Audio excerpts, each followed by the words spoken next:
할렐루야. 아멘. 할렐루야.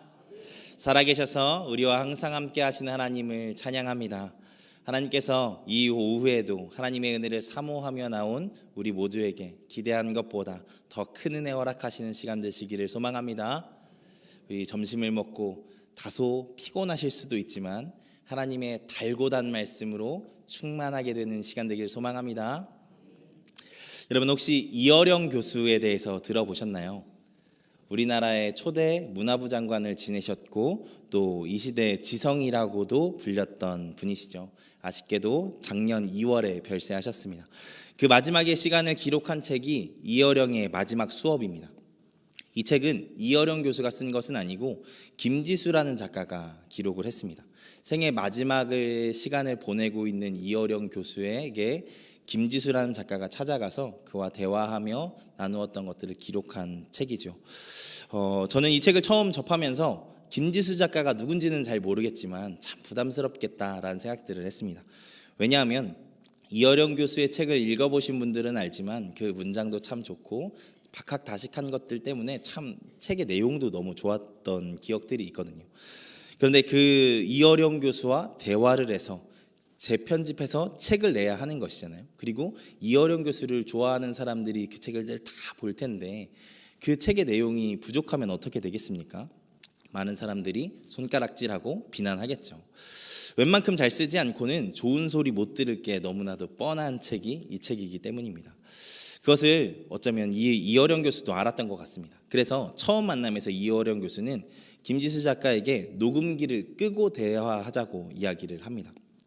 녹음된 그대로 책을 쓰지 말고 그 대화를 김지수 작가 자신의 것으로 해석해서 김지수의 이야기로 쓰라고 하는 것입니다. 이게 저는 이렇게 들렸습니다. 부담 가지지 마. 쓰고 싶은 대로 써도 돼. 괜찮아. 잘할 거야. 이런 응원으로 들리더라고요. 그리고 이 이어령 교수는 책 중간에도 한 번 더 저자를 응원합니다. 이 대화가 노동이 될래? 예술이 될래? 그게 자네에게 달려있네. 책 나와보면 알겠지. 자네가 노동한 건지 예술한 건지. 쫄지 마. 내년 3월이면 나는 세상에 없을 거야. 그때 책을 내. 저는 이 이어령 교수의 이 말이 후배를 향한 참 따뜻한 음성으로 들렸습니다. 어쩌면 자기의 이야기를 써주는 이 고마운 후배가 부담감에 더 예술적으로 창의적으로 글 쓰지 못하고 매이게 될까봐 걱정해주고 있는 것 같이 들리더라고요. 그렇게 후배를 배려하는 마음 뒤에는 어쩌면 자신 이후의 시간을 살아갈 이 후배가 더 잘 자라기를 바라는 마음도 있지 않았을까 싶습니다. 오늘 말씀은 후배를 생각하며 이 글을 함께 썼던 이어령 교수보다 더 간절한 마음으로 자신의 다음 세대를 이어갈 자들을 바라보시는 예수님에 대한 말씀이 기록되어 있습니다.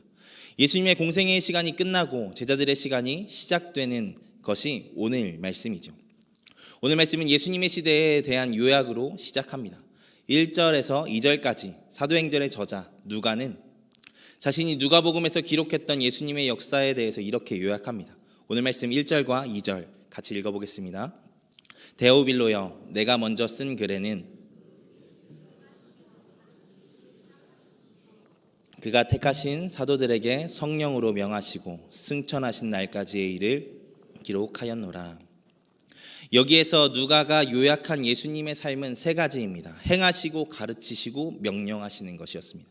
조금 더 풀어서 설명하면 이 땅에서 하나님 나라가 시작됐다는 것을 몸소 행하심으로 보여주시고 그 하나님 나라가 어떤 곳인지를 가르치시고 그 하나님 나라의 증인으로 살아가도록 훈련하시고 명령하시는 삶을 사셨다는 것입니다. 이게 단 세 문장으로 요약해서 그렇지 그 하나하나의 이야기들을 자세히 살피면 정말 엄청난 사역들을 하신 것이죠. 복음서에서 예수님의 사역은 말씀만으로 병든 자를 고치시고 장애를 가진 자, 귀신 들린 자, 심지어 죽은 자까지도 고치시고 살리시는 것을 보여주셨습니다. 이렇게 몸소 하나님 나라가 시작되었다는 것을 보여주신 삶을 사셨던 것이 예수님이셨다는 것이죠. 그리고 가는 곳마다 예수님은 하나님 나라를 가르치셨습니다. 가르치심이 얼마나 대단했는지 사람들이 구름대같이 모여들었다라고 이야기를 하죠. 심지어 몇 날 며칠 밥도 안 먹고 그 말씀을 듣는 대단한 사역들도 일어났습니다. 또 예수님은 그의 제자들을 세상 가운데 파송해서 훈련시키시는 사역도 하셨습니다. 누가복음 9장 1절과 2절의 말씀입니다. 같이 읽어보겠습니다. 시작. 예수께서 12제자를 불러 모으사 모든 귀신을 제어하며 하나님 나라를 전파하며 앓는 자를 고치게 하려고 보내시며, 예수님은 제자들을 파송하셔서 훈련시키십니다. 이 말씀 이후의 말씀을 보시면 제자들이 예수님의 사역을 그대로 하며 기적과도 같은 일들이 일어났다는 것을 말씀이 보도해주고 있죠. 그런데 더 놀라운 것은 이 사건 이후부터 예수님의 사역이 주목받았다라는 것입니다. 성경을 많이 보신 분들은 아시겠지만 복음서에서 예수님이 제자를 파송하시는 이 말씀 사이에 이 말씀이 이어지는 이 이야기 안에 세례 요한의 이야기가 중간에 끼어 있다라는 것을 여러분 아실 것입니다. 갑자기 제자를 파송하시는 이야기 중간에 헤롯이 죽은 세례 요한이 살아났다는 소문 때문에 두려워했다라는 이야기가 그 사이에 들어가 있죠. 이 이야기가 왜 나오는 것이냐면 이때부터 헤롯이 예수님의 사역을 주목하여 보기 시작했고 두려워하기 시작했다라는 의미로 나오는 것입니다. 그 전까지는 세례 요한의 사역을 더 주목하고 두려워하며 쳐다보고 있었는데 예수님이 제자를 파송하신 그 사건 이후부터는 예수님의 사역을 집중하여서 보면서 세례 요한이, 내가 죽였던 그 세례 요한이 다시 살아났나 하면서 두려워하면서 예수님의 사역을 주목하여 봤다라는 것입니다. 그만큼 예수님이 제자를 파송하신 사건이 세례 요한을 떠올리게 했고 예수님에 대해서 긴장하고 두려워하게 만드는 무서운 사건이었다는 것이죠. 그만큼 제자들의 사역이 반대로 말하면 성공적이었다는 것입니다. 오늘 말씀 1절과 2절에 이 요약하고 있는 예수님의 사역이 이렇게나 대단하다는 것입니다. 가히 예수님의 시대라고도 할 수 있었던 시간들이었죠. 그래서 어쩌면 오늘 말씀의 상황이 참 불안해 보이기도 합니다. 하나님께서 이미 엄청난 사역을 그의 아들 예수 그리스도와 성령님과 삼위일체를 이루셨잖아요. 그 공생의 시간 동안. 그래서 이 사도행전에서 새로운 역사를 쓰고 나가야 할 제자들이 그 역할을 이제부터는 감당해야 하는데 과연 예수님처럼 그 사역들을 잘 감당해낼 수 있을까 하는 의혹이 1절과 2절을 읽으면서 또한 복음서의 말씀을 읽으면서 하게 될 수 있다라는 생각이라는 것이죠.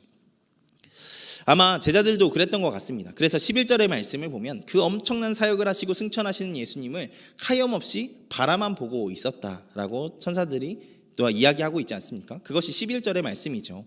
이르되 갈릴리 사람들아 어찌하여 서서 하늘을 쳐다보느냐. 너희 가운데서 하늘로 올려지신 이 예수는 하늘로 가심을 본 그대로 오시리라 하였느니라. 제자들이 황망한 마음으로 하늘만 보고 있으니까 천사가 이렇게 이야기한 것이죠. 자신들의 스승이자 주인이자 왕이신 예수님이 승천하신 것 때문에 그렇게 멍하니 하늘을 보고 있었지만 또 한편으로는 예수님 없이 그 엄청난 시대를 만들어 가신 예수님의 사역을 또한 계속해서 이어가야 한다는 그 부담감이 그들에게 그렇게 멍하니 하늘을 보고 있게 만들지 않았을까 싶다라는 것입니다. 여러분, 때로 이런 미래에 대한 두려움이 우리를 사로잡을 때가 있습니다. 사실 제가 딱 지금이 그런 시간인 것 같습니다. 아시다시피 제가 4년 반 동안 다른 교회까지 합하면 한 7년간의 청년부의 사역을 내려놓고 이제 교구의 사역을 해야 하거든요. 이제 조금 청년 사역 어떻게 해야 되는지 알랑말랑하고 있던 상황이었었는데 다시 올라와서 이제 그 교구 사역의 초보부터 이제 배워가야 하는 이 상황들이 어떤 성도님들께서는 교구 사역 올라오셔서 축하해요라고 말씀하시는데 물론 3교구 너무 좋은 분들과 제가 함께 하게 돼서 그건 너무 큰 영광이지만 한편으로는 이렇게 하나하나 다시 배워가야 한다는 것이 참 마음으로는 심적으로는 조금 부담이 있는 시간이기도 했었습니다. 혹여나 지금까지 잘해온 사역을 부족한 제가 망치는 것은 아닐까 하는 그런 두려움이 들더라고요. 그런데 돌아보니까 이게 비단 지금만 특별하게 사역의 영역이 바뀌어서 하는 염려는 또한 아니더라고요. 예전에는 어렸을 때는 뭐 매년 기대가 되고 한 살을 먹는 것이 설레고 했었잖아요. 저의 아이들만 봐도 내년에 내가 몇 살이 돼 하면서 기대하는 모습을 보면 애들이 참 부럽다라는 생각들을 하게 됩니다. 그런데 죄송합니다, 이런 표현을 써서. 저도 나이를 조금씩 먹다 보니까 기대보다는 염려가 더 되고 설레기보다는 종종 막막하게 느껴질 때가 있더라고요. 혹시 사랑하는 성도님들 가운데도 그런 분들이 있지는 않으십니까? 정말 없으셨으면 좋겠습니다. 그리고 여러분, 설령 있다고 해도요, 낙심하지 않으셨으면 좋겠습니다. 여러분, 기쁜 소식이 있거든요. 사도행전과 그 이후의 역사를 보면 놀랍게도 그런 염려가 무색하리 많지 엄청난 사역들을 하나님께서 예수님의 제자들, 사도들을 통해서 일으키시는 것을 보게 되거든요. 아니 어쩌면 예수님이 하셨던 것보다 더 큰 역사들이 사도행전에 기록되어 있습니다. 그것이 사도행전의 역사들입니다. 귀신을 쫓아내고 병든 자를 고치고 죽은 자를 살리는 일도 일어날 뿐 아니라 심지어 이방인들의 많은 수가 예수님을 믿는 기적 같은 일도 일어납니다. 요한복음에서 예수님께서 이야기하셨던 것처럼 예수님보다 더한 사역을 제자들이 일으키고 있는 것이죠. 이 사도행전에서 그것을 보여주고 있는 것입니다. 이렇게 하나님은 하나님 나라의 놀라운 일들을 예수님의 시대로 멈추지 않으시고 그의 제자들의 시대로 이어지게 하셨다는 것입니다. 그래서 사도행전은 바로 우리 교회들에게 참 중요한 말씀입니다. 사도행전에서 예수님의 시대보다 제자들의 시대를 더 찬란하게 하셨던 것을 하나님께서 사도행전을 통해 보여주신 이유가 무엇이겠습니까? 저는 사도행전을 기록하게 하신 하나님께서 마치 앞에서 제가 예화로 든 이어령 교수처럼 후대의 그리스도인들에게 이렇게 이야기하시는 것만 같습니다. 쫄지 마. 더 잘할 거야. 예수님이 하셨던 것보다 더 크게 너와 함께하며 더 큰 일들 만들어가게 할 거야. 예수님이 못다 이룬 사역들 몸된 교회인 너희가 하게 만들 거야. 그러니까 쫄지 말고 이제부터 너희의 역사를 써 라고 이야기하시는 것만 같습니다. 하나님은 사도행전의 역사를 지금도 이어가기를 원하십니다. 예수님보다 제자들의 시대가 더 찬란하게 하셨던 것처럼 제자들의 시대보다 지금 그 후대의 교회들의 시대를 더 빛나게 하시기를 원하신다는 것입니다. 하나님께서 우리 가운데 그렇게 역사하실 것입니다. 우리 각자에게 지난 시간도 놀랍게 역사하셨지만 그 시간이 부럽지 않을 만큼 넉넉하게 충만하게 놀랍게 역사하실 것입니다. 조금 전에 우리 사무총회를 은혜 중에 마쳤죠. 저는 내년이 참 기대가 됩니다. 하나님께서 어떻게 일하실지 참 기대가 되는 시간이었습니다. 저희 교회도 하나님께서 그렇게 만드실 것을 믿습니다. 후대의 교회들을 더 빛나게 사용하길 원하시는 하나님의 바라심이 사랑하는 수정교회를 통해서 성취되기를 소망합니다. 예수님의 시대보다 더 찬란하게 사용됐던 제자들의 시대처럼 그 사도행전의 시대보다 더 빛나게 하나님께서 우리 교회를 사용하시는 내년 한 해 되기를 소망합니다. 그렇게 빛나는 하나님의 교회, 수정교회의 시대를 하나님께서 열어주시기를 간절히 소망합니다. 여러분 그러기 위해서는 우리가 하나님 나라의 일을 하는 자, 하나님의 일을 하는 공동체가 되어야 할 줄 믿습니다. 오늘 말씀 3절과 8절은 예수님의 시대를 넘어 제자들의 시대를 열 공동체, 그렇게 하나님께서 크게 쓰시는 공동체가 어떤 일을 하게 될지를 보여주고 있죠. 3절에서 예수님은 삶으로 보여주시고 가르치시고 명령하신 하나님 나라의 일들을 40일 동안 다시 한번 제자들에게 말씀하셨다라고 이야기를 합니다. 제자들과 함께하는 마지막 시간, 가장 중요한 시간을 하나님 나라의 일을 가르치는 시간에 쓰셨다는 것은 그만큼 중요하고 제자들이 꼭 기억해야 한다 하는 것을 가르치셨다는 것이겠죠. 그러면 예수님이 마지막까지 강조하신 하나님 나라의 일이라는 것은 무엇입니까? 그것이 바로 8절에서 이야기하는 바입니다. 오늘 말씀 8절의 말씀 같이 읽어보겠습니다. 시작. 오직 성령이 너희에게 임하시면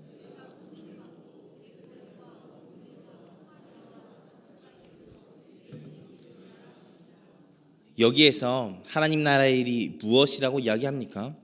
바로 하나님 나라의 증인이 되는 것, 우리 예수님의 증인이 되는 것이 하나님 나라의 일이라고 이야기를 합니다. 그리스도인과 교회의 사명은 분명합니다. 바로 하나님 나라와 예수님의 증인이 되는 삶입니다.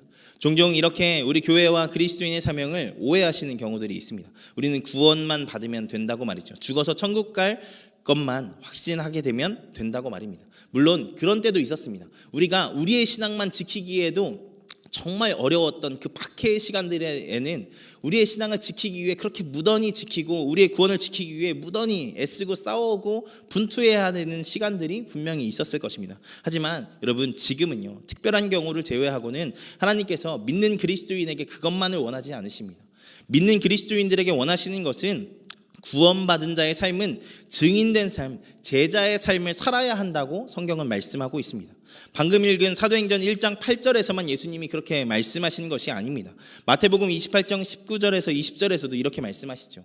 우리 이 말씀 같이 읽겠습니다. 그러므로 너희는 가서 모든 민족을 제자로 삼아 아버지와 아들과 성령의 이름으로 세례를 베풀고 내가 너희에게 분부한 모든 것을 가르쳐 지키게 하라. 볼지어다 내가 세상 끝날까지 너희와 항상 함께 있으리라 하시니라. 예수님은 분명히 말씀하십니다. 가서 모든 민족으로 제자를 삼고 세례를 베풀고 가르쳐 지키게 하는 삶을 살아야 한다고 말입니다. 이것은 마가복음, 누가복음, 요한복음도 동일합니다. 예수님은 교회를 세우고 예수님을 전하고 하나님 나라를 세워가는 삶, 그렇게 하나님의 증인된 삶을 우리에게 명령하셨다는 것입니다. 그리고 하나님은 그렇게 살지 못하고 자기 구원만 바라보며 거기에만 만족하며 살아가는 자들을 안타까워하시죠. 히브리서 5장 11절의 말씀 보겠습니다. 같이 읽겠습니다. 5장 11절이 아닌가 보네요. 제가 찾은 말씀을 그대로 읽어드리겠습니다. 때가 오래되었으므로 너희가 마땅히 선생이 되었을 터인데 너희가 다시 하나님의 말씀의 초보에 대하여 누구에게서 가르침을 받아야 할 처지이니 단단한 음식은 못 먹고 젖이나 먹어야 할 처지가 되었도다. 여기에서 히브리서 저자가 안타까워하는 것이 무엇입니까? 선생으로서의 삶을 살아가야 할, 하나님 나라의 선생으로 살아가고 증인으로 살아가야 할 그런 자들이 여전히 그리스도의 도의 초보에 머무는 것에 안타까워하고 있는 것이지 않습니까? 바울도 이런 비슷한 말을 하죠. 갈라디아서 4장 9절 말씀입니다. 갈라디아서 4장 9절 같이 읽겠습니다. 시작. 이제는 너희가 하나님을 알 뿐 아니라 더욱이 하나님이 아신 바 되었거늘 어찌하여 다시 약하고 천박한 초등학문으로 돌아가서 다시 그들에게 종노릇하려 하느냐. 예수를 믿어 구원받았지만 할례의 문제로 골치를 앓고 있는 갈라디아 교회를 향해서 바울이 이야기하는 것이 바로 이 말씀이었죠. 바울이 왜 그렇게 할례의 문제에 민감했을까요? 물론 율법의 문제도 있었을 것입니다. 그런데 이렇게도 볼 수 있습니다.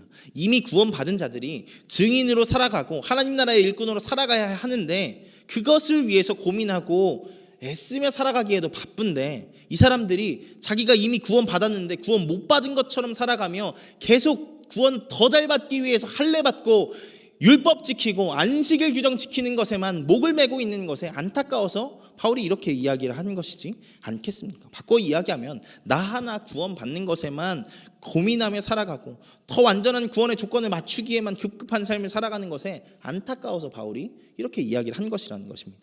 그러니까 성경은 계속해서 우리에게 무엇을 이야기하냐면 믿는 우리 그리스도인들은, 우리 교회는 하나님 나라의 증인, 예수 그리스도의 증인으로 부름 받았으며 그 일을 위해 헌신하며 살아가야 한다는 것입니다.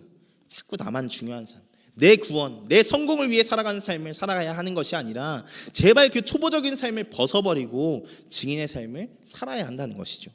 세상이 우리를 볼 때 하나님의 살아계심을 알게 되고 하나님의 사랑을 알게 되고 하나님의 자비하심을 알게 되며 하나님의 심판의 날이 반드시 임하게 될 것임을 기억하게 하는 삶을 우리가 살아야 한다는 것입니다. 이것이 바로 우리에게 주어진 사명입니다. 하나님은 새로운 시대에 그렇게 살아갈 자들을 찾으십니다. 그리고 그런 자들과 함께 하셔서 예수님의 시대보다 더 놀라운 일들을 이루시겠다고 이 사도행전의 말씀을 통해서 이야기하시는 것이죠. 사랑하는 여러분, 이 사명 감당하고 계십니까? 바라기는 우리가 그 사명을 감당하는 자들 되기를 소망합니다. 우리 교회가 그런 교회 되기를 소망합니다. 하나님께서 그 사명을 위해 살아가는 자들과 함께 하시며 하나님의 놀라운 일의 주인공이 되게 하실 것입니다. 그런 교회를 통해 새로운 시대를 열어 가실 것입니다.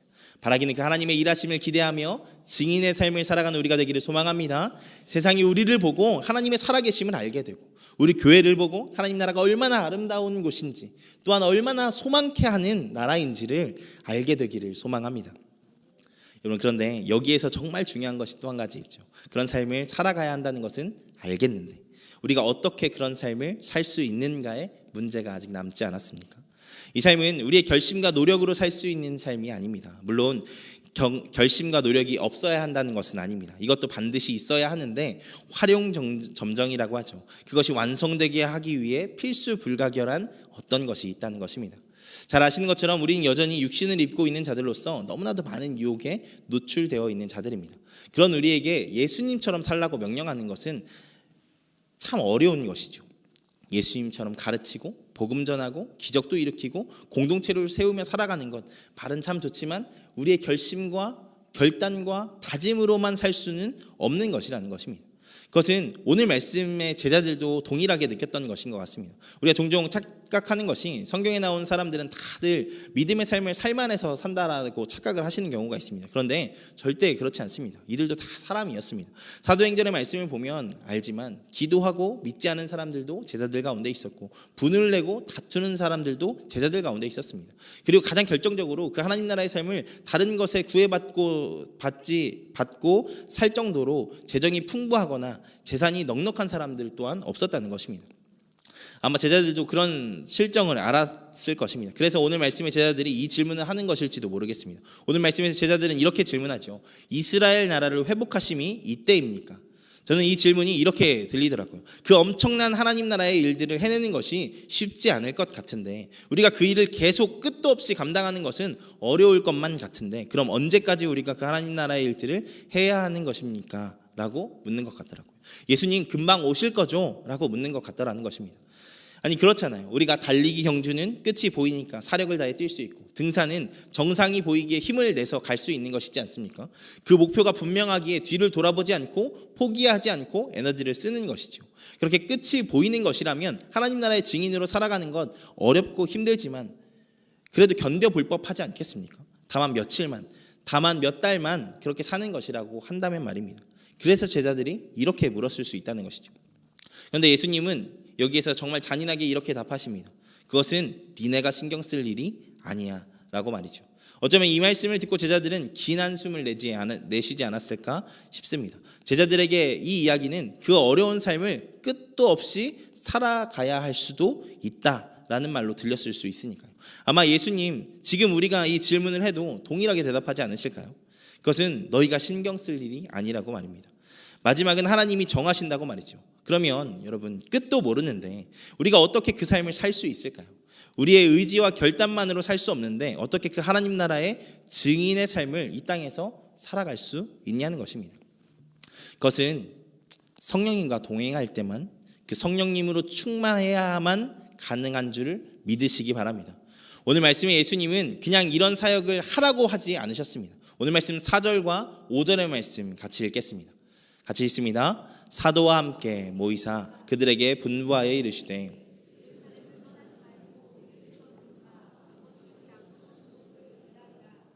요한은 물로 세례를 베풀었으나 너희는 몇 날이 못되어 성령으로 세례를 받으리라 하셨느니라. 뭐라고 말씀하십니까? 기다리래요. 엄청난 사명을 주시고 엄청난 비전을 주시고 기다리라고 이야기를 하시죠. 여러분 기다리라는 것이 무엇이겠습니까? 이 말씀을 잘 보시면 기도하라는 것임을 분명히 알 수 있습니다. 기도함으로 성령 하나님의 충만하심을 경험해야 한다는 것입니다. 그것이 먼저라고 우리 예수님께서 여기에서 이야기하시는 것입니다. 그래서 저는 이 말씀이 참 따뜻하게 들립니다. 하나님께서 우리를 세상에 고와 같이 버려두지 않으시겠다는 것입니다. 우리를 이리 가운데 보내진 양과 같이 두시지 않겠다는 것입니다. 그 위대한 사역을 할 수 있도록 하나님께서 도우시고 함께 하시겠다는 것입니다. 일이 먼저가 아니라 우리가 하나님과 동행하는 것이 먼저라는 것을 이렇게 이야기하시는 것입니다.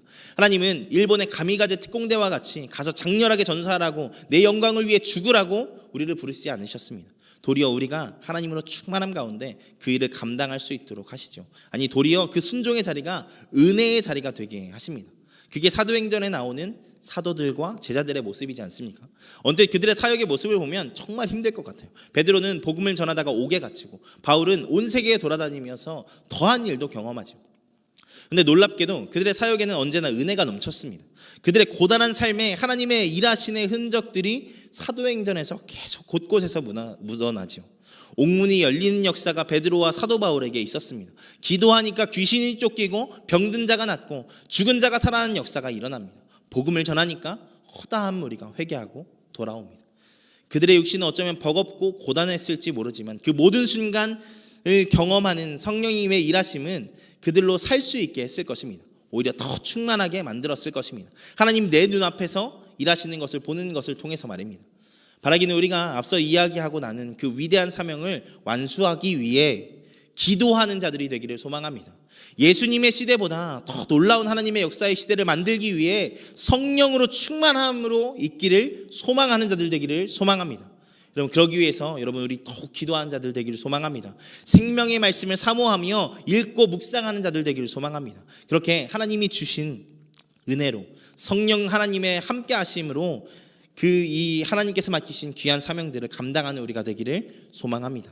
여러분, 이게 진짜 교회의 동력입니다. 이것이야말로 그리스도인의 힘입니다. 사도행전의 교회들과 그 이후의 교회들이 그 극심한 박해 속에서도 믿음을 지키고 복음을 전할 수 있었던 것은 바로 이 힘과 동력이 있었기 때문이라는 것입니다. 그래서 어쩌면 우리가 그때보다 조금 더 나은 상황 속에서도 더 큰 일들을 일으키지 못하고 더 좋은 영향력을 미치지 못하는 이유는 다른 것 때문이 아니라 바로 이 하나님과 동행함을 조금은 소홀하게 했기 때문일지도 모르겠습니다. 기도하고 말씀 읽고 예배하는 것에 점점 소홀해졌기 때문에 이렇게 됐을지도 모른다는 것이죠. 여러분, 그래서 저는 믿습니다. 우리가 다시 말씀과 기도에 충만해질 때 어제나 오늘이나 동일하신 하나님께서 이 시대에도 우리 교회들을 놀랍게 쓰실 것이라고 말입니다. 바라기는 우리가 기도함으로 말씀을 읽고 묵상함으로 우리에게 임하신 성령님의 충만케 하심으로 살아가는 자들 되기를 소망합니다. 이것이 오늘 말씀에서 이야기해 주는 것입니다. 우리에게 성령님이 임하시면 하나님께서 우리를 놀랍게 쓰실 것이라는 말이죠. 그 이야기가 사도행전의 이야기이죠. 그러니까 바라기는 우리가 성령의 충만함을 날마다 사모하는 자들 되기를 소망합니다. 그래서 이 땅에서 그 충만함 가운데 하나님의 일을 하며 살아가는 귀한 그리스도인들, 그런 공동체 되기를 소망합니다. 하나님께서 그렇게 역사하실 것을 믿습니다. 우리가 그렇게 성령의 충만한 공동체가 될 때 예수님의 시대를 넘어 제자들의 시대에 더 큰 일을 행하신 하나님께서 사도들의 시대를 넘어 더 위대한 일들을 우리와 우리 교회들을 통해서 이루실 것을 믿습니다. 그렇게 하나님의 놀라운 역사를 일으키는 수정교회와 사랑하는 성도님들 되시기를 주님의 이름으로 축원드립니다. 기도하겠습니다.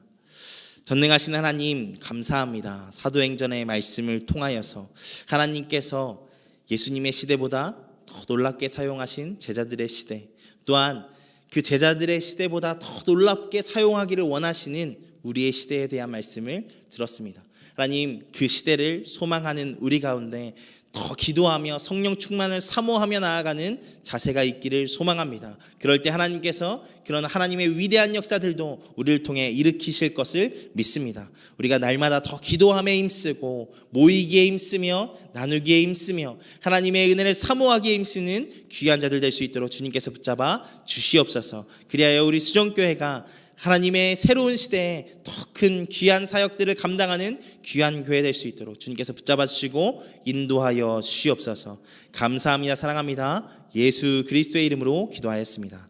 아멘.